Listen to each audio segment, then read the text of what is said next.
It's the KQ Morning Show, 92 KQRS. I'm Steve Gorman. This is the KQ Morning Show. It is Tuesday, October the 22nd, 10:22. Good to have you with us for the next few hours. Let's get right into it. Here is your top 5 at 6, the things that we feel it's important to share with you if you want your day to get off on the right foot. Tonight, the NBA season opens. This guy's happy. I'm a basketball fan. I love these Timberwolves, and they will be starting off the season in L.A. against the Los Angeles Lakers.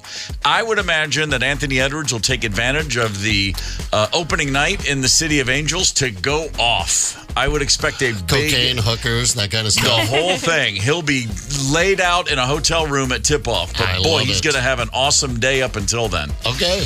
Anthony Edwards also, of course, Ant-Man, the rising star, a future face of the league. Boy, are the Vikings excited to hear this.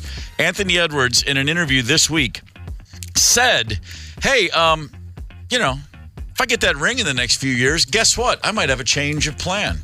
Do you have Anthony Edwards saying this up by any chance? Here he is, having a chat with Justin Jefferson. Football players can't go play basketball. You crazy. No way. I told my buddies, I said, if I win a ring in the next 3 to 4 years, You're not going to football. I'm going to play football. No, you're not.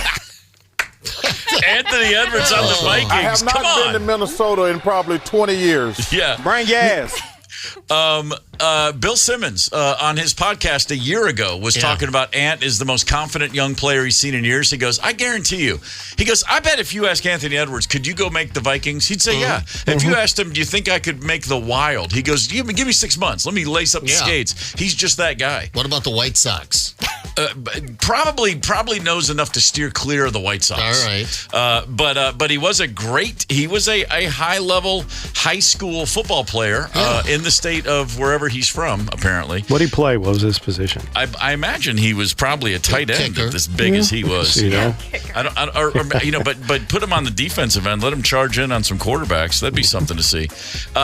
You know what? He's not going to join the NFL, but I love the fact that he is convinced he could. Yeah. That bodes well for the Timberwolves this season. Get that championship, then we'll joke about it. Yeah, you know what? Thank you very much. First things first, gentlemen. Number 4 in your top 5 at 6. Daniel Roca is a gentleman in Prosper, Texas. He had an interesting situation the other day. Went into a dealership. He said, hey, I would like to test drive that truck.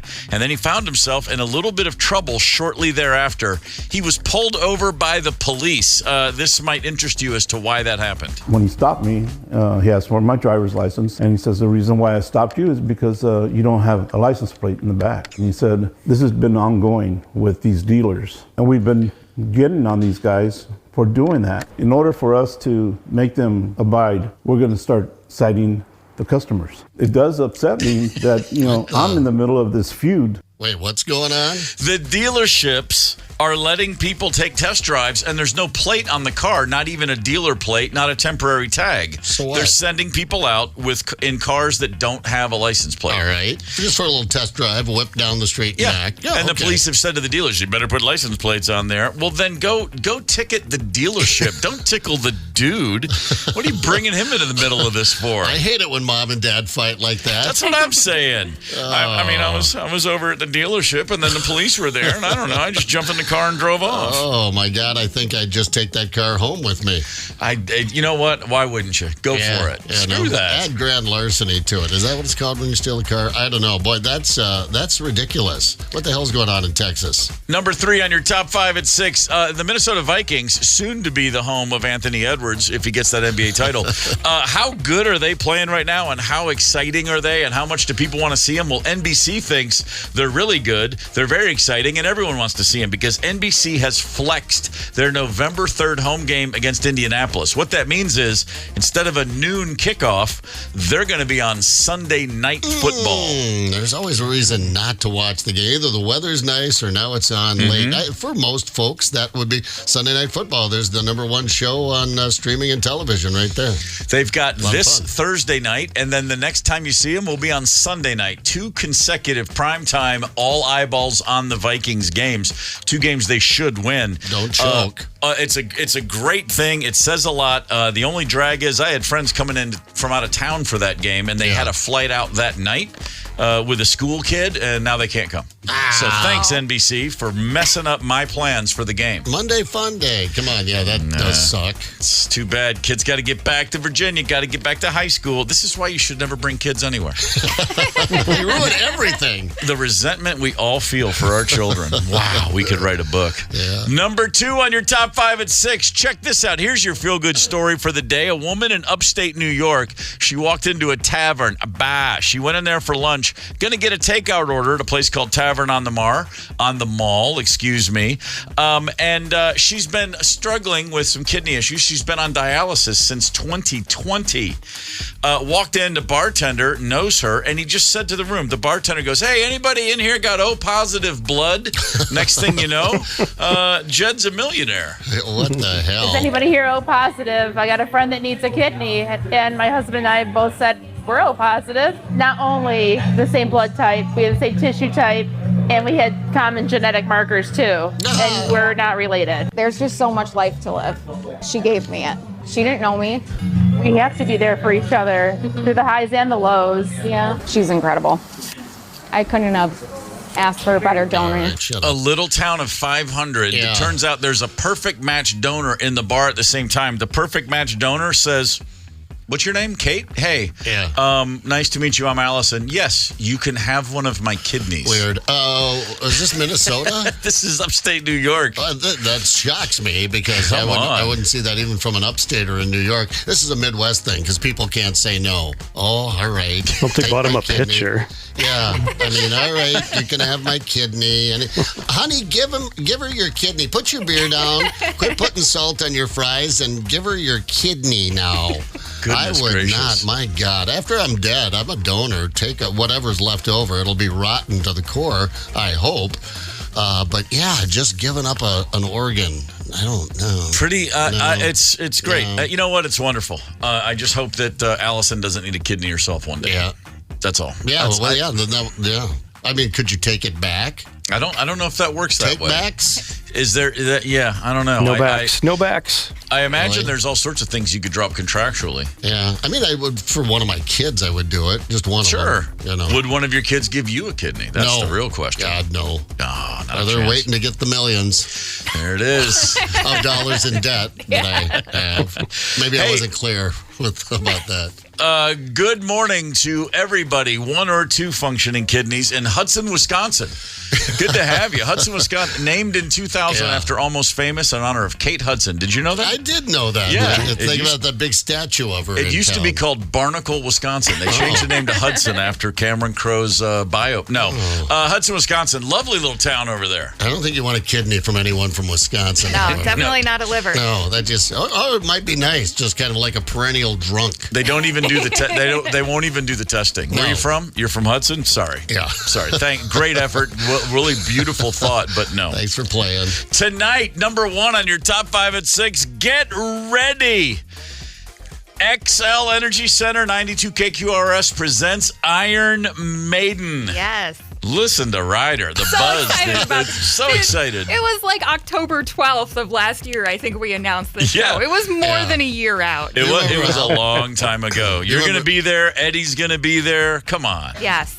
What's the genesis? What's the origin story of Eddie? That's that a good question. Crazy, I don't goofy know. monster thing on Really stage. deep cut. I don't know. I even know who Eddie is. I'm not a metal guy, Yeah. generally speaking. I mean, I'm aware of it, of course. I have a peripheral understanding of things, but I've known who Eddie is forever. I mean, I think the idea behind that was how many black T-shirts can we sell at state fairs across the United States? that was definitely the coolest one to have. You are on the money with that one. That's exactly what that was. And the answer was tons. Just, by God, tons of them. Tons. I bought an Eddie shirt before I'd even heard Iron Maiden. I think I was a teenager at the South Dakota State Fair. Fantastic. Also at the XL Energy Center coming up very soon, the Minnesota Wild. Interested in tickets? Hang tight. Connect with us on the KQ Talk and Text line. 651-989-ROCK.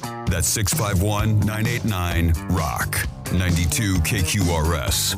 Listen to Whitesnake. David Coverdale, by the way, kind of officially never going to tour again. Says a Vegas residency, possibly. Yeah. His guitarist A guy in Whitesnake named Reb Beach gave an interview and said, well, he had some health concerns, and he just sold all of his publishing, so he's loaded. He doesn't want to tour anymore. Yeah. God bless you, Dave. What a gent that Dave Coverdale is. We got Minnesota Wild tickets. We'd love to give them away. They are playing the Tampa Bay Lightning on November 1st. Callers 9 and 2, 651-989-ROCK. Looks like callers 9 and 2 have done their job. We got a couple people ready to roll, and we've got a game to play, don't we, Tony? We do. You are correct as usual. Do it, baby. Do it. Line 1, Jim from Waverly, and 2 is Stacy from Anoka. Good morning, Jim. Give me your favorite band. My favorite band is the Eagles. Oh, okay. Stacy hopped in with the Eagles. Jim, what do you got? Impressive. Today, it's Iron Maiden. I like that. Very nice. All right, Jim, favorite team, any sport? The Vikings. Yeah, baby. Stacy, who you got? Favorite team? I'm going to say Minnesota Wild. The Wild. Good answer. All right. Canadian or not for Wild tickets. We're going to go back and forth. Let's see what you guys got. I think, Jim, you're up first. Good luck. All right, Jim, he should be in your dream smoke circle for sure. Tommy Chong, is he Canadian or not? Who was that? I'm sorry. Tommy Chong. Tommy Shaw. Tommy Chong. Tommy Chong. C-H-O-N-G. Tommy Chong, Canadian. He is. Nice work. Wait a minute. Yes. Yeah. The very same Tommy Chong? Tommy Chong. Very God, the Canadian. things you learn around here today. Born in Edmonton. Wow. All right, Stacey, here we go. Modern day pothead Doug Benson. Is he Canadian or not? No, not Canadian. Not Canadian is correct. Bang. From San Diego. You guys are rolling. All right, here we go. 1 for 1 back to Jim. Wilford Brimley. Canadian or not? Not Canadian. Not Canadian is correct. Very nicely done. However, his mustache was. Diabetes. Yeah, his mustache, they had to sneak it across the border. They did, yeah. Diabetes. Stacy, he's got that weird accent. Liam Neeson, is he Canadian or not? I'm going to say Canadian. Yeah, he's too dangerous to be a Canadian. Dang it. That's fair. He's from Northern Ireland. All right, I've back got a very to special Jim. set of skills. Sorry. Diabetes. I've got a special skill set. I can apologize for things that aren't my fault. I'm Canadian. All right, last one to Jim. Pam Anderson, Canadian or not? Ken Anderson? Pam Anderson. Pamela Anderson. Pamela Anderson. Canadian. Ooh. Nice work, Jim. Yeah, I think Interesting, though, her boob. Never mind. first big break, I think, was as a Labatt's Blue Zone girl. That's exactly right. Yeah. That's exactly right. Her makeup was always American, but now that she goes makeup free, she's back to fully Canadian. Well, Stacy, it's not going to be for the tickets, but let's just see if you can go 2 for 3. Oh, you should get this one, Stacy. Marc-Andre Fleury. Is he Canadian or not? Canadian. He is. Oh, I thought he was French. He's got the goofy French name, but he's from that goofy part of Canada. The Quebecois think they're French. However, the French think, not so much. Jim, you did it. 3 for 3, brother. You have a working man's knowledge of Canada and all of its history. Congratulations. You got tickets to see the Wild. Stacy, great effort. Sorry you came up one short, but we do appreciate you calling in and playing. Nice job, everybody. Very nice job. Thank you. Yeah. You can find the KQ Morning Show podcast anywhere you get your podcasts, anytime you want. Sponsored, of course, by Devani's Pizza and Hot Hoagies. Connect with us on the KQ Talk and Text line, 651-989-ROCK. That's 651-989-ROCK. 92 KQRS. I'm Steve Gorman. This is the KQ Morning Show. It's time to look back. On this day, October 22nd, 1939, the first ever televised professional football game was telecast from New York. Brooklyn defeated Philadelphia. It sounded like this. And Johnson receives the ball from DeBelcow McMichael. He hands the ball to Swartzen, who runs directly into the scrum. All the players have fallen down. Now they're standing up and huddling up. Johnson again under center. Takes the snap. Hands back to Swanson. He runs into the scrum. All the players have fallen down on top of Swanson. This is the exhilarating sensation only football can bring you. Can you imagine sitting through an NFL game from 1939? Hand the ball to that guy and tell him to run right into all that big mass of men. There's going to be a lot of blood and mud. Oh, my God. Can you imagine the head injuries alone? Love it. On this day in 1990, in Seattle, Washington, a band called Mookie Blaylock played their first gig. Mookie Blaylock at that time was a guard in the NBA, a basketball player in the middle of his career, a couple times an all-star, really good ball player. Someone's like, hey, there's a rock band named Mookie Blaylock? And he was like, yeah, that's not cool. He didn't like it at all. He didn't? No. So they changed their name to Pearl Jam. Yeah, that's right. Yeah, that's how that works. The answer to why is their first album named 10? Because that was his number. Yeah. They really liked Mookie Blaylock. My gosh. He's a likable Go guy. figure. On this day in 2001, Roger Clemens relieved any concerns that he might be on steroids by throwing a chunk of a bat right at Mike Piazza. Well, I mean... World Series. Remember this? The Subway Series, Yankees-Mets. Earlier in the season, Mike Piazza, then of the Mets, was at the plate against the Yankees in an interleague game, and Roger Clemens beamed him. Hit him in the dome. Their first time seeing each other since, and he throws inside and shatters Mike Piazza's bat. Yeah. A chunk of the bat flies all the way to the mound. Clemens picks it up and hurls it at Mike Piazza on the first base line. It was one of the weirdest things I've ever seen. I remember watching that game and go, what? Yeah. And I'm screaming at Piazza, go kick his ass. Oh, Piazza couldn't hurt his mother. And he, you're right. And he just stared at Clemens, and I was like, but then again, Piazza knew just how many steroids Roger was on and made a business decision not to go get him. Totally normal for a man in his late 30s who's lost everything to suddenly throw the ball harder than ever and stay around for 4 more years. God, I miss Juice Ball. God, Juice Ball was the best. It's the KQ Morning Show, 92 KQRS. You're listening to the KQ Morning Show. Steve, Zepp, Tony, and Ryder on 92 KQRS. October the 22nd. Good morning. Glad to have you with us. A little later in the show, we're going to be giving away Golden Smog tickets. That's going to be at about 7:50. Golden Smog is at First Avenue, Friday, November 15th. Hey, I'm playing that gig. It's going to be a nice time, a very, very fine rock show, and we're going to give away tickets at 7:50. But right now, we have to put all that to the side because we are done with fun. It is time for Unfun Facts. Oh, I was just trying to get my facts straight. Unfun. Unfun. Not fun. Not fun, not fun. Entirely unfun. The KQ Morning Show presents Unfun Facts. Let's begin, shall we? Shall we? Yeah. Oh, I got some unfun facts for you. How about this one? There's a situation that we've probably all experienced. You never knew it was called exploding head syndrome. Yeah? Exploding head syndrome. The name is actually the most unfun. This is what happens when you're drifting off to sleep, and right as you're falling asleep, you hear extremely loud noises in your head. Oh, in Minneapolis, that would be a gunshot, I think. Right. I've had that happen. I've had gunshots as I'm drifting off to sleep, and I've also had exploding head syndrome where I jump up and Rosemary goes, what? And I'm like, what was that? And she's like, you're crazy? Yeah. I'm like, oh, yeah, that's me.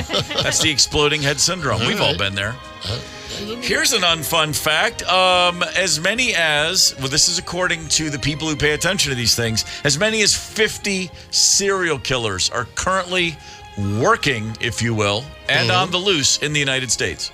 That's one every state. 50. Yeah. Well, I mean, one every state. That's pretty good odds you're not going to run into them, I suppose. Although in a radio station, I think those odds grow exponentially. I found myself already looking around.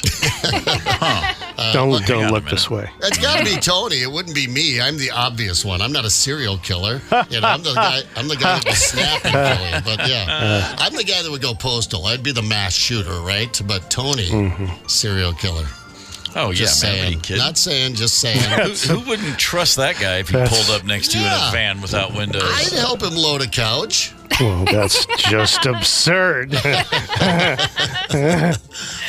Wouldn't you agree, me, fat person? Yeah. Have you ever gotten the feeling that you're about to die? Don't ignore it. A sense of impending doom is actually a symptom of a few different conditions and medical issues. That includes if you are receiving the wrong type of blood during a transfusion. It happens. People are hospitalized. They're getting a transfusion. Someone makes a mistake. The wrong type of blood comes in, and the person immediately has a physical reaction. Don't tell your hypochondriac friend. We all have one. Don't tell them about this. Dude. Every day it'll be like, I think I'm dying. Did you have a blood test? I don't know. I just feel like I'm going to die. Normally, stories about rabies are a blast, but this one's not. No. This is unfun. Cujo, come on. It's a great party fair. Ready? There's no effective treatment for rabies once the virus takes hold. Yeah. What None. about not the big needle? The mortality rate is the highest of any disease on Earth. It is 99.9%. If you go past the line of demarcation with rabies, if you get bitten by an animal and you suspect you have rabies, go ahead and get the medicine just to be safe. Okay. You just have to wait out its symptoms until you die. Once it takes hold, there's nothing that can be done. And of course, as you probably know, one of the later symptoms is the fear of water. Well, I don't like to. I'm not a very good swimmer. It's not so much the swimming, it's the drinking. You'll become super thirsty, you're spasming, and you're unable to ingest water. I'm not that strong a swimmer. I'm a fine swimmer, by the way. No, well, now we know. Now, Cujo was a victim. Yeah, sure. Sure. Cujo deserves our sympathy, that poor son of a gun. That's why they call it hydrophobia, the fear of water. Yep. That's rabies. That's the word for it. So go figure. Go crazy. If you ever have one of those little tickling feelings around your porthole, around your delivery system, your back there, girlfriend's pinky finger? the six hole as they call it in hockey. Yeah. You don't disregard it. It could be pinworms. Pinworms are still a thing. The old itchy butt. For the record, as a kid, right here, had them. You had pinworms? Oh. Yeah. How do you get it? I have no idea, but you just get the worst itch in the world, and then you go to the doctor, and then he hands your mom a pill the size of, I don't know, like my big toe, and you choke it down with half a glass of water, and then the next day you're clear. That's how it worked for me. Do you get to keep the worms? No, did not. Well, the tickle feeling sounds kind of nice, really. Here's an unfun fact. The United States once accidentally dropped a couple of nuclear weapons in 1961 over North Carolina. Well, oops. I mean, there's a lot of open terrain there. They did not detonate, but had they, the blast would have been 260 times stronger than what we dropped on Hiroshima. Holy smokes. Handing out some KP for that one. Some extra duty on that one. Here you go. This is an unfun fact. In the movie The Exorcist, there's a scene featuring one of the characters. He's an X-ray technician. He went on to become a convicted murderer. Yes, serial killer. Oh, really? A secret serial killer appeared as an actor in The Exorcist. Oh, I bet he was just eating that up. Do you think he was like offering tips? He's like, that's not realistic. That's not how you would do that. I blame the producers of the film for turning him into a serial killer. That's my stand. I forget the hospital scene in that.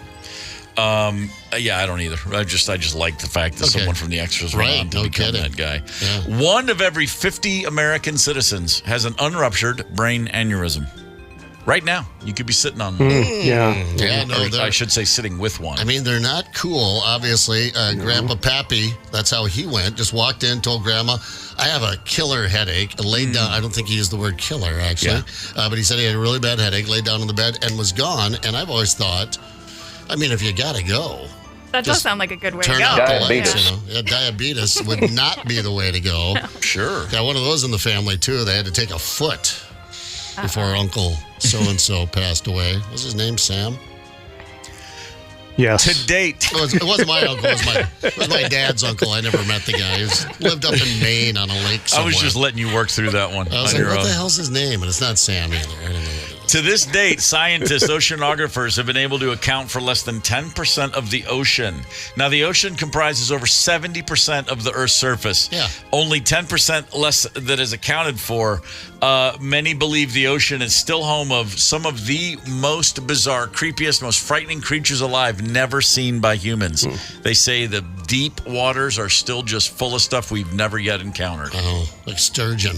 Yeah, but you know what? They're staying down there. They're smart. They're staying the hell away from us. Don't come up here, man. They do not need any plastic in their guts. That's the truth. Fans of the old HBO show Deadwood will not be surprised by this. Pigs can eat anything, and that often includes humans. Oh, yeah. Yep. That was in some of those Guy Ritchie movies, too. Lock, Stock, and that's right. Three Smoking Guns or whatever it was. Lock, Stock, and Bacon on the Half Shell. That's what it was.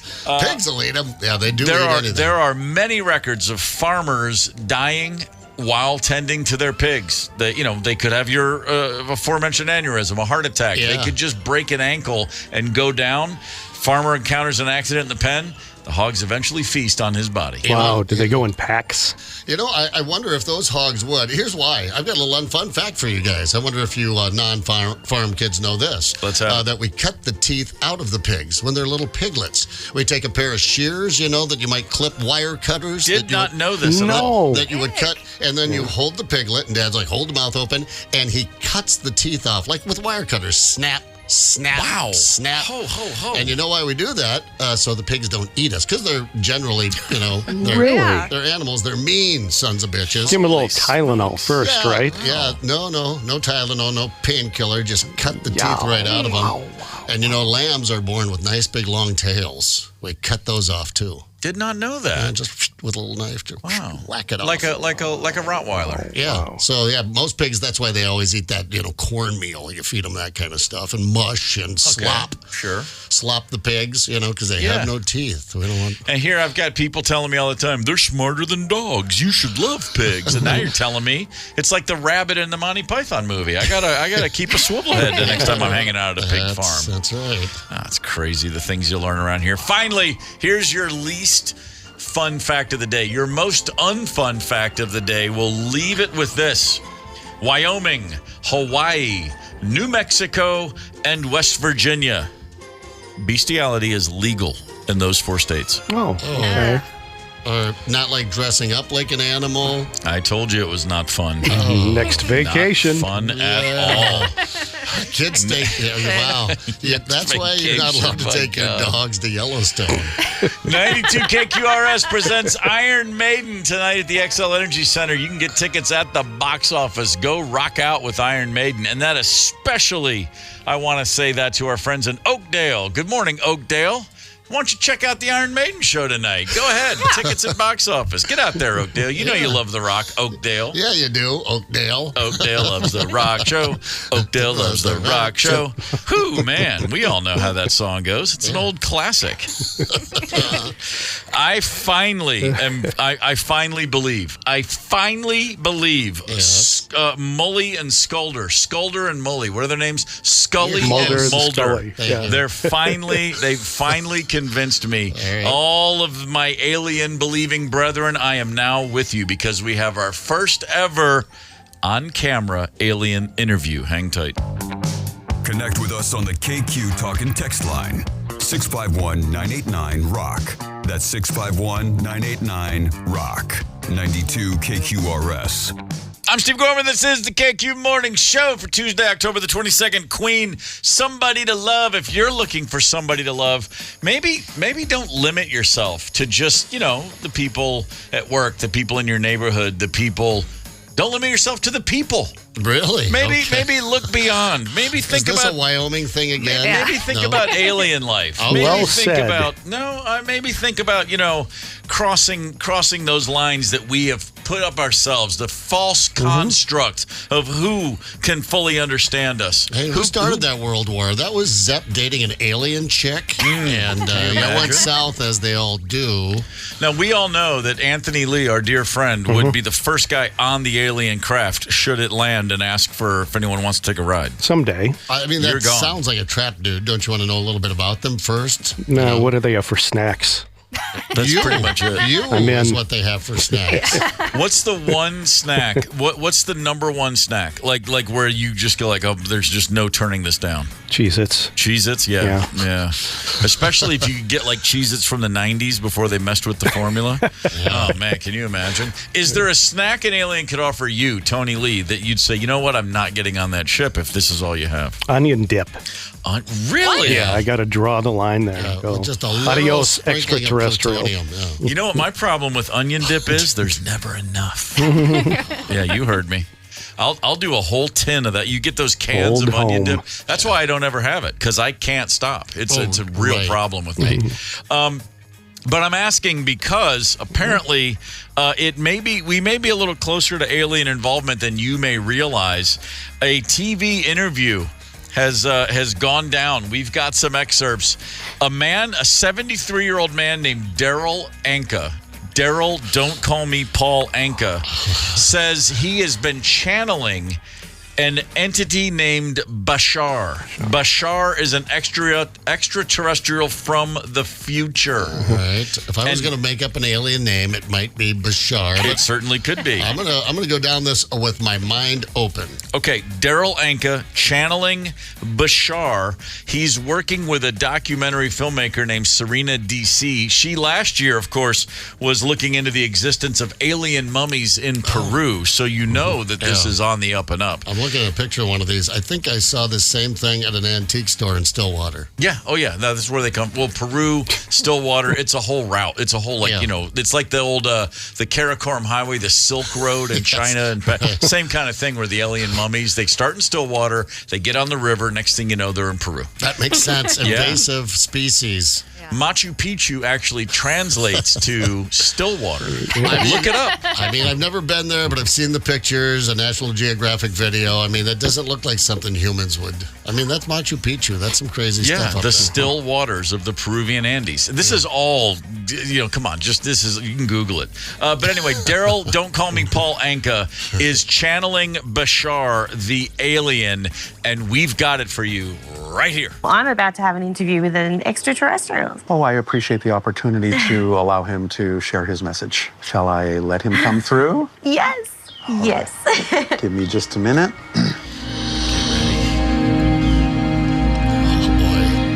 Oh, let's say good day to you this day of your time. How are you? Hi. I'm good. How are you, Bashar? Perfect, thank you. Please, by all means, you may proceed however you wish, but allow us to thank you for the co-creation of this opportunity to exchange ideas and information with you. Well, there you have it. I stand correct, Tony. I apologize for my skepticism. I've watched this guy. I've seen several. You've seen him before? Of his videos. Oh, yeah. He's huge on YouTube and on Reels. And surprisingly articulate and uplifting and has a fine message for the future. It's fascinating. And he gets billions of people to go to his speaking engagements. I mean, all the way to the bank, right? Sometimes he wears a Hawaiian shirt. I was waiting for him to put one giant long finger that glowed on the tip up and go, but it is nothing like that. Yeah. So has he channeled this Bashar? You've heard more of this kind of? Yes. All right. So Bashar. This guy specifically. All you have to do is enter a transcendental state and match the vibration and frequency and channel an interplanetary presence. Boom. It's simple. So probably an indica then you would recommend to hit that transcendental state. This guy's pretty funny. I lost you after the word do. All you have to do, and then you just started speaking Swahili as far as I could tell. I mean, this guy's getting rich off it. I'm looking at his post. He's got a hell of a poster. Interview with the extraterrestrial. How much? To attend. It doesn't say, it's not on the poster. Right. You're gonna have He says the extraterrestrials are trying to help us prevent the loss of our species. They're keeping humanity going. And we did not evolve from apes. It's a whole different setup. He's got a song. He wrote a song called Having My Alien. That's weird. Oh, no, sorry. Is that what we're listening to right now? Sorry, that's I'm getting the Anka thing through me. It's a song. You use a ukulele. There was some inbreeding here, it says. The new and you genetically modified our ancestors to help mankind's evolution. So it's their fault. And they did a heck of a job. I feel like we've really evolved. Especially this political season. I feel like we've taken a big step forward. The interviewer said, I got to spend time with two beings, Darryl, a humble man living a quiet life with his family, and Bashar, a presence full of cosmic wisdom, capable of explaining the intricacies of human history, the universe, and the very fabric of existence. And as you said, Zepp, just printing money. Yeah, I remember watching the documentary about this years ago. It was a mini series that went on for several seasons. Mork and Mindy. I don't know if you guys... Yes, an early incarnation. He doesn't use the suspenders anymore, surprisingly. That's such a trademark, but dated. A lot of people forget the fact that Mork actually was a spinoff of what show? Happy Days. Happy Days. Sure. They had an alien in the 50s in Milwaukee, That's right. apparently. Go figure. I remember Isn't that crazy? That was all the talk at grade school the next day when Mork showed up there. Shazbot. Wow, Nanu. That's exactly it. I don't know how realistic this Bashar guy is, although I love the fact, of course, Tony, that you're already well aware of his work. Sure. Oh, sure. But if you think about science fiction, you think about movies like E.T., anything to do with space, and you think to yourself, is any of that crap actually realistic? A bunch of scientists at NASA were asked about what are the most realistic science fiction movies ever. And apparently, there are at least 3 they said were pretty realistic. The most realistic, they chose Gattaca. Oh, that one no one watched. 1997. No one watched it because it was realistic, meaning nothing It was too happened. close to home. Uma Thurman was pretty hot in there. Oh, all right. Well, that gets my attention. Ethan Hawke, Uma Thurman, and Jude Law. Does any of the scenes make the Mr. Skin website? It's about parents having their kids genetically engineered to produce the best traits. Okay, I don't know what that has to do with space. We're there, man. NASA says that it aligns with actual research in genetics. So Uma Thurman, who at the time was married to Ethan Hawke in the movie, I guess she took one look at Jude Law and said, I should have bred with him. I think that's what happened. Genetically, they did it better with Jude. Guys, I didn't realize the baby blues on Jude. Oh, my God. All right, so Gattaca. Second on their list, Contact. Also from 1997, Jodie Foster. Also did not watch that one. She's a scientist, finds evidence of alien life. Watched it, remember nothing about it. Really? Yeah. What, you don't remember the giant satellite? The giant portal. Yeah. Yeah, okay, sure. They made 2. Oh, wait, she goes through the portal, and then Anthony Hopkins is there, and he's wrapped up to a gurney. That's right. I remember With that. another man's face What does adhered he to his. do? No. He covets Clarice. All right, the third one, I've not seen the list. Let me guess. Is it most realistic sci-fi movies according to scientists? Killer Clowns from Outer Space. That's fourth. I haven't seen that. Actually, third, they chose Metropolis, the 1927 classic, which is about class conflict in a dystopian future. No wonder these people never get laid. Yeah, really. My God. Would you like to go watch Metropolis with me? least realistic science fiction movie, the least realistic ever, which think about that. That's something. Killer Clowns from Outer Space. 2012. John Cusack. Released in 2009 about the end of the world, 2012. The Core, where scientists have to drill to the center of the Earth in order to restart its rotation. Hilary Swank. Really? Swank on that one. Okay. And then in third, of course, the one we all know, 1998's Armageddon. Bruce Willis, Ben Affleck drilling into an asteroid to save the Earth. Well, that one would be fun anyway. It was pretty fun.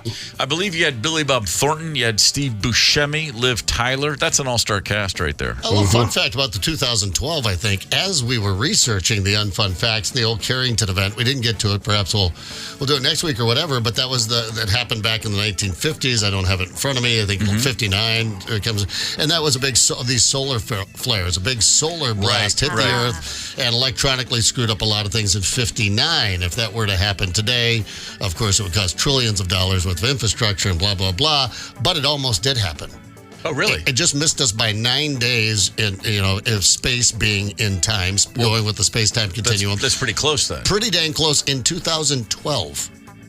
Oh, really? Just about walloped us in 2012. So I don't know about that. 2012 might be course, that a different scenario than that movie 2012. But and then it's funny because in the 80s when the Sure Thing came out, people told me I looked like John Cusack. So this whole space-time continuum thing is getting a little weird. The young Steve Gorman and the young John Cusack, a little more similar than you might imagine. I could see that. I could find photos where you'd be like, I could see it. Yeah.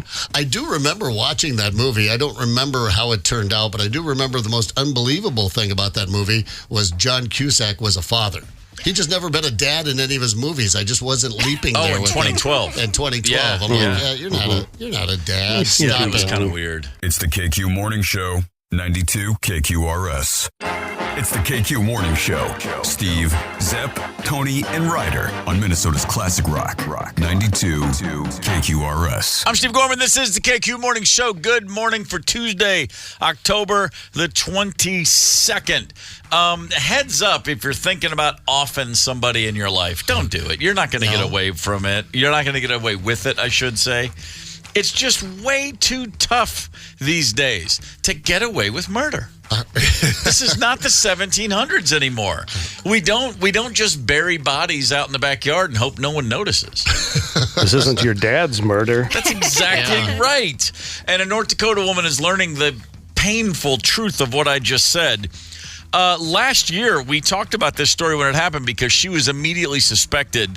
Let's just go back in time a little bit. A gentleman in North Dakota apparently got an email or some sort of note. It was an email notification that he was going to inherit $30 million, which was quite a shock because he's not really from money. No. But somebody said, hey, crazy as it sounds, dude, we got $30 million for you. All we need is some of your information, blah, blah, blah. Dude is very excited. He's like, oh my God, I'm going to inherit $30 million. His name's Stephen Riley. He's 51. What a windfall. What a great thing to come into out of the blue. Boom. Just cash out like that. His live-in girlfriend, Ina Canoyer, who's 48 years old, is like, oh my God, we're going to be rich. And he laughingly says, oh, no, sorry. If I get that 30 mil, you're out of here. Because that's the kind of thing you say. That old joke.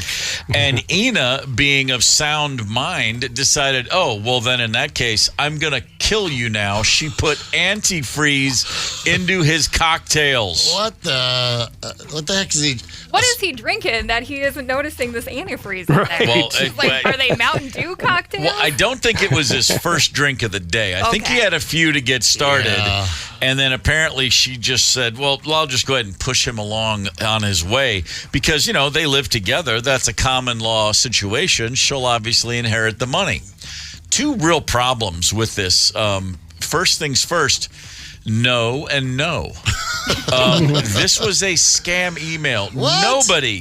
Nobody sitting around the house is just going to open their email one day and be told, hey, guess what? You got 30 mil coming. That's not how that information is passed along. They don't even do that scam anymore, I thought. But apparently a year ago in North Dakota, it was still happening. And then there's also, we'll let one of the investigators explain where she went wrong also. We had received phone calls from some of the victim's friends who told us they believed that he was possibly poisoned by Ina. There were a couple containers. One was a Windex bottle. The other one was a beer bottle, believed to have antifreeze in them. There was a belief that if he wasn't in the picture, she would be entitled to any settlement money through that common law marriage. That kind of changed as the investigators informed her that we don't have common law marriage in North Dakota. You don't have 30 million, and we don't even have common law marriage. That's a big O for 2. Yeah, that's I don't know why that should shock us. Although she was spiking the Windex, I'm not sure why. Who knows? Maybe just doubling up there. Thought the antifreeze with the Windex in his beer. I'm with you, Ryder. Clean the glasses. The heck are you drinking? You don't. But just looking at this couple. Inspirational. I just feel like this is the best they could probably do. Her incarcerated for life, him dying this way. I mean, it looked like his liver might take him any day. This is, she did tell police he had been drinking all day and must have suffered a heat stroke in the days leading up to his death. And then she said to officers, once they kind of said, hey, lady, we know what happened. She said, well, I was planning to split the $30 million with his son. You know, I mean, at least I was going to give him half. The idea of, I'm trying to think, what possible email could I read that would lead me to think, yeah, it's time to kill somebody? I mean, wow, that's just a leap. Yeah, and where did she think she was going to come up with the $5,000 to release the funds? You know, you just got to pay a little tax. It's just a transfer fee, overseas transfer fee to get that, because they're not just going to give you $30 million. That's part of the scam. You got to come up with some money. She just didn't think this through, which is fine. But then you went to the trouble to actually spike the beer, poison them. I mean, it's not going to be a teaspoon. This guy's got to have a fair amount of antifreeze to finally check out. I've never sipped on antifreeze myself, but like to Ryder's point, I'd have to be real far down the road before I would not notice that was in my drink. Something tells me. Yeah, I think so too. And by the way, not nearly as uncommon as you might hope. This whole thing of like, oh, I need to off my partner, I'll just poison them. You remember last year, a former doctor who was a poison specialist at the Mayo Clinic poisoned his wife amid marital difficulties. He was giving her I'm forgetting that it's a medicine that they give people if you get gout. Yeah. It's a really hardcore thing. You take it for a limited amount of time. Yeah. He was sneaking it into his wife's food or beverages, and he did kill her, and he immediately made plans to cremate her body. Yeah. Right. As in, like, wait, an otherwise healthy 30-year-old woman's dead? Yep, she sure is. Let's get her over to the crematorium right away. No time. Nothing Enough suspicious chit-chat. about that one. No. And I mean, so he's a doctor. He had thought it out and, had really kind of gone and taken the medical route, but he did know that it would show up in an autopsy. So, those just, I wonder if they ever really work. We did a thing on Unfun Facts some Tuesdays ago about 40%. I'm just grabbing a number. It was a big number of murders go unsolved. Yeah, I think it was maybe like 2/3. It was a lot. Yeah, but it's a lot. I don't think they're poisoning.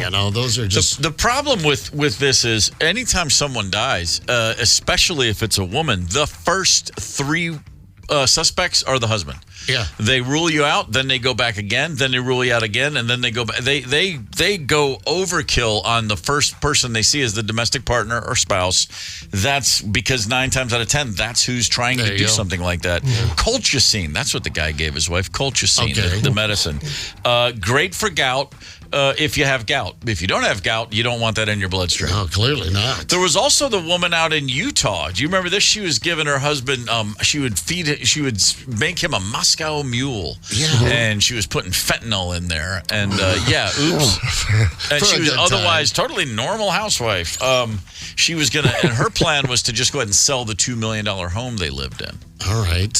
I mean, that's not a big cash out on that. Is the home paid for? Yeah, all right. I don't know. It's desperate times call for desperate measures. I've gotten some emails from the Nigerian prince thing when that was really happening. Yeah. Hey, Mr. Steve Gorman, it'd always be misspelled. If you wire me $10,000, I'll release $27 million. And I thought about it. Yeah, you did? I thought this is a great deal, but it's probably not true. Paper, sure. That money is just still sitting there. They're like, okay, we're going to release this. Steve Gorman's money is the government's going to take it. I think the only time I really got scammed was that whole penis pump thing. Right. Don't do it. Yeah. It just, no. Yeah, there's several of them still sitting in your closet. Hey, one of those is a bong. I got the weirdest. It's just you don't want to confuse them, when you want to hit. I had someone sent me, I got an email in the summer of 2020 when the world was locked down, right? Now, I was doing radio at that time in Nashville, and the building was closed down. No one's allowed access in the building, but I did have access to the lot. It was a 5-acre spread, big fenced-in area, and I would take the dogs. We had 2 dogs back then over. I had like my own private dog park during the pandemic. It was great. Never went in the building. Would just be out in the yard throwing tennis balls, having a good time. Well, one day I did have to take a leak, and I was like, well, no one's in the building. I can certainly go in there and use the bathroom. Sure. And I did it once. And coincidentally, as it turned out, the next day, I got an email. It came to my work email address, and it said, we know that you've been on the grounds. It said something to that effect. It said it just said at work. It said you were at work, and our security cameras caught you masturbating. And I don't want to turn you in, but if you give me $5,000, I won't. All right. And it said, click here to set up a payment. And I looked at it, and the only reason I even read it twice was because I actually had, for the first time in months, I'd been in the building just the day before. But of course, right away, I'm like, well, I know what I did in there, and I just went in and took a leak. I stood at a urinal, and I'm in my mind more than twice. You're trying to make sense of it. Like, did someone actually think that's what I was? And then I'm like, wait, there's no way. And as I'm standing there processing how weird it is to get this email, one of the girls that I work with on my other radio show, she called just to say something, had a question, and she's like, "Are you okay?" I go, "I'm sorry, I just got the weirdest email," and this is what she said: "Oh, about you masturbating? I got that email too." And I go, "You got an email about me masturbating?" She goes, "No, about me." It said, we saw you. No, I got the same email, and I'm like. She goes, I think it's like a phishing. I'm like, if that's a corporate phishing, they're really going to the wall. Yeah. Like, wait a minute. Having some fun with it in the IT department. Man, the only thing I can imagine the only thing worse than getting busted for masturbating was getting busted when you actually didn't masturbate. It's like, wait, if I'm going to have to pay $5,000 to get out of this, at least let me have the pleasure of, this is totally a ass backwards situation. Then you saw the amount of $5,000, you started masturbating again. Yeah, really? Wow. Hey, Motley Crue just announced a brand new Las Vegas residency, Dolby Live at Park MGM next spring, and we would love to send you. One winner is going to score a trip for two to Vegas. That includes round-trip air, a 2-night stay at Park MGM, and two tickets to see Motley Crue, the Las Vegas residency. 10 runner-up winners will get Motley Crue's new EP canceled on vinyl, plus the Dr. Feelgood 35th anniversary limited edition box set. Text the national keyword ROCK to 95819 for a chance to win. The top 5 at 9 is next. Hang tight. It's the KQ Morning Show, 92 KQRS. You're listening to the KQ Morning Show. Steve, Zepp, Tony, and Ryder on 92 KQRS. I'm Steve Gorman. This is the KQ Morning Show. Good morning, Tuesday, October the 22nd. Van Halen just ripping through a Kings classic right there. Alex Van Halen, drummer of the band, his book Brothers is now available. Alex Van Halen, the guy you've probably never heard say more than 10 words. I mean, he has maintained a very low profile throughout his whole life. And his new book is out. I ordered it. I don't have it. I've not read it yet, but I plan to because I'm just dying to see everything he has to say about Ed. I mean, there's a guy that had a pretty good seat for everything and, was at the head table, all the inner workings of it. You're right. We don't know it from his perspective. So, why not? Man? One of the excerpts I read really did crack me up. He's still pissed off that Eddie played on a Michael Jackson record. Legitimately. He's like, why in the world would you give your talent to someone else other than our band? It's like,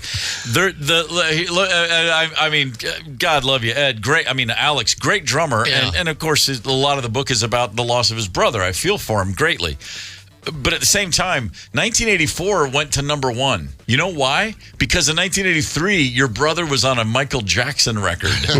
You can't say those two things are unrelated. Like he played the defining guitar solo on the biggest album ever sold. It helped you. Trust me. And it was a good idea. He had enough talent to spill over. Just a hair bit of it out here and there. He spent all of 9 minutes in a studio with Quincy Jones, basically. He walked in, played something, and left. And next thing you know, you got the biggest record in the world. Anyway, I just think it's funny that, like, all those years later, only brothers can hold a 40-year grudge over something that helped you. They used to play that song, actually, on the station for a short amount of time, but it was labeled Eddie Van Halen with M. Jackson. That's great. Yeah. All right. We are just about to the 9 o'clock hour, which means it's time for your top 5 at 9. If you're just joining us, these are the things you need to know.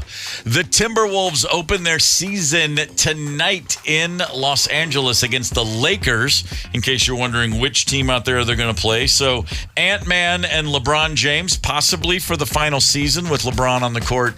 But the Ant-Man, this is his year to really just affirm and stamp his name as, I'm the future face of the league. You could make an argument he's the best young American player in the league. The best 5 players in the league, you could make an argument, none of them are American born. Then along comes Anthony Edwards, waving the red, white, and blue as the next great superstar, actually American born. It's a global game now. Anthony Edwards, not only is he the best American basketball player under the age of 25, he sees himself as maybe doing a little bit more than just basketball. Recently, he had this to say. Football players can't go play basketball. You crazy. No way. I told my buddies, I said, if I win a ring in the next 3 to 4 years, You're not going to football. I'm going to play football. No, you're not. That's Anthony Edwards saying, if he gets an NBA title, don't think I'm kidding. I'm going to go play in the NFL. He said that, by the way, to Justin Jefferson. That's who he's having a chat with right there. And we're talking about it a little bit. If you've ever been, let's say, courtside at an NBA game or down on the sideline of an NFL game, I'm convinced that an NBA player can make an NFL team. I don't know if Anthony Edwards can. I don't know his background, if he could play NFL football. I know they're just joshing around.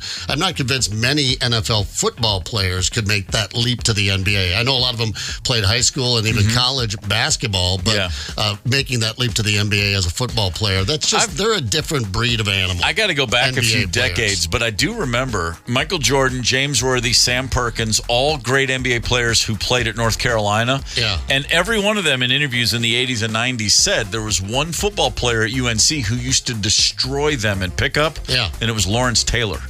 And Michael Jordan said, make no mistake, Lawrence Taylor could have played in the NBA, no questions asked. Right, and the freak. Yeah, one of the super freaks. One of those guys. Yeah, probably arguably the greatest NFL defensive player of all time. And I think most guys would have just gotten out of the lane. They just would have made a hole. Are you kidding? If he comes dribbling in there, I'll tell you what none of them could do, probably, hit a fastball. Oh, there's no question about that. Forget it. Leave that one alone. Anthony Edwards, one other quote from that interview. The funniest part of it to me is he said, if he were drafted by the NFL, he would leave the NBA. He said, my first love was football because you can do anything on the field. You can spike the ball, you can dance, you can do all the disrespectful stuff. In the NBA, I can't do any of that. I'll get fined. He does it while he's playing. Not disrespectful, but Well, some of those dunks are pretty damn disrespectful, I got to say. Number 4 in your top 5 at 9, a Texas man was given a citation. He was operating a vehicle without license plates, which makes sense. You have to have a license plate on your car. But this guy, Daniel Roca, well, his problem was he was test driving a car from a dealership. I mean, in a town called Prosper, Texas, where they don't want him to prosper, the police and local car dealers have a feud going on where the police are saying, guys, you have to have dealer plates on all of your cars, and if you let someone go without them, we're going to pull them over. So now they've done that. They are pulling over vehicles that don't have license plates, and it's simply test drives. I mean, it's what in the world? You go to the dealership, you just want to test drive a new pickup truck, and next thing you know, you're caught up in a feud between all the dealers and the police in your town. There's a guy that was actually pulled over. When he stopped me, he asked for my driver's license, and he says, the reason why I stopped you is because you don't have a license plate in the back. And he said, this has been ongoing with these dealers, and we've been getting on these guys for doing that. In order for us to make them abide, we're going to start citing the customers. It does upset me that, I'm in the middle of this feud. Leave me out of it. I sure as hell hope the dealership picks up the tab, but that goes on your permanent record. I don't know. You get a traffic citation like that. Prosper, Texas. Well, I mean, good for them. Obviously, they don't have a lot of crime there. Maybe when they're all at the Lions meeting on Thursday, the dealer and the sheriff, maybe they can hash this out. Do you think there's a woman involved, an ex, someone's dating someone's? I'm not putting license plates There's going to be some tavern in Prosper, Texas, where a massive gunfight erupts, and it's like, well, the cops and those car dealers, they finally just hit the limit. It was like the OK Corral out there. What the hell? Number 3 on your top 5 at 9.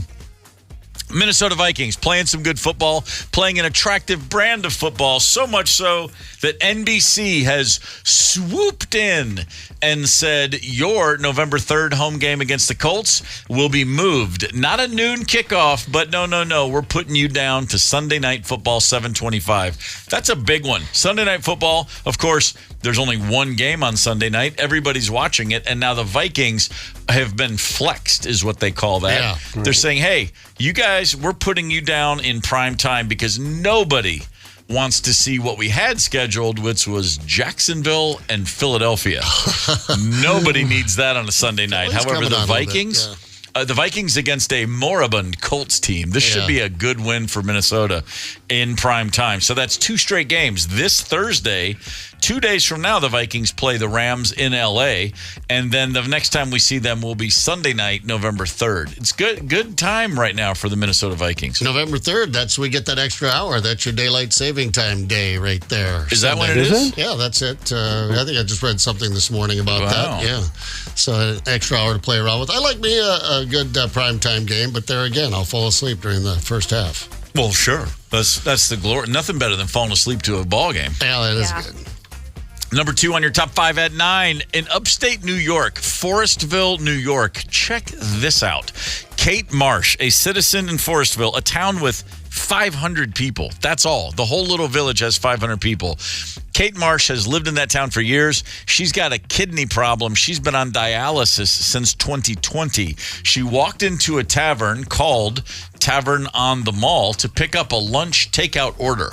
The bartender in the joint knows of her situation, and, well, we'll let her explain a little bit about what happened. Is anybody here O positive? I got a friend that needs a kidney, and my husband and I both said we're O positive. Not only the same blood type, we have the same tissue type, and we had common genetic markers too, and we're not related. There's just so much life to us. She gave me it. She didn't know me. We have to be there for each other through the highs and the lows. Yeah. She's incredible. So to recap, I couldn't have. Yeah. Kate Marsh needs a kidney, walks into a tavern. Bartender knows that she needs a kidney, says, anybody here O positive? And a woman across the bar who's never met Kate Marsh in her life, her name's Allison. She's a school teacher. She says, yeah, I'm O positive. Well, I need a kidney. Do you mind doing a few tests so we can see if you're a match? And the woman says, sure. Yeah, let's go. She gets tested. Doctors go, you're a perfect match. And Allison, the school teacher, gives Kate, the kidney patient, one of her kidneys. They'd never met until that day. Reached into the jar, the pickle jar at the bar. Yes. What luck. Right next to the pig's feet. Have woken up on many a Sunday morning after a night at the bar and thought, oh, what did I do? What did I promise? Who did I give my phone number to? You don't think it was one of those deals, do you? Like, oh, man. Did you offer someone your kidney at the bar? Like, yeah, why? You were sitting right there, dumbass. Why didn't you say something? And then the next day you're like, oh, yeah, sure. The news cameras are already there. God dang it, all the hell. Because of this, the town honored Allison Quilos for giving that kidney. She's a school teacher, as I mentioned. Nice. For her selflessness, she's been honored with a tree planted right outside the window of her classroom at the elementary school where she teaches. Hey, guess what? You won a free oven mitt. Yeah. Threw that in. Thanks for saving that stranger's life. Here's a tree. Yeah. You give her like an endless bar tab or something like that. Take care of her for life. Something. Let's put that one kidney you still have to the test. Free booze for life. I mean, my gosh. I don't mean to make light of this, but I can't help it. You gave a total stranger a kidney. It's great, and it's really, I don't know. It's one of those things. You know, sometimes people are so nice, you got to think, what's wrong with this guy? Yeah, right? Yeah. Top of my mind, a guy, there's one gentleman I've known for years. And he'll literally do anything for anyone at any time. And after a while, I just kind of got tired of being around him. I was like, I'm sorry, there's too much of a glow. You're way too sweet to literally every person you meet. Yeah. And I can't stand to be around you anymore. I understand it just gets that. old. I get it. I wonder, what if this lady that gave the kidney turns out to be one of these stage 5 clingers, and she's constantly at your house now. Hey, remember that time I gave you a kidney? Yeah. You want to go bowling? You want to go hang out? You want to go to the farmer's market? You know what we should do this weekend? And be like, all right, just take the damn kidney back. Yeah, no kidding, man. Be careful. If you're someone who has donated a kidney to a stranger, please don't take anything we're saying personally. No, good job. no. Keep it up. Good job. We're jackasses. But make sure you only give one. You don't want to give that second one away.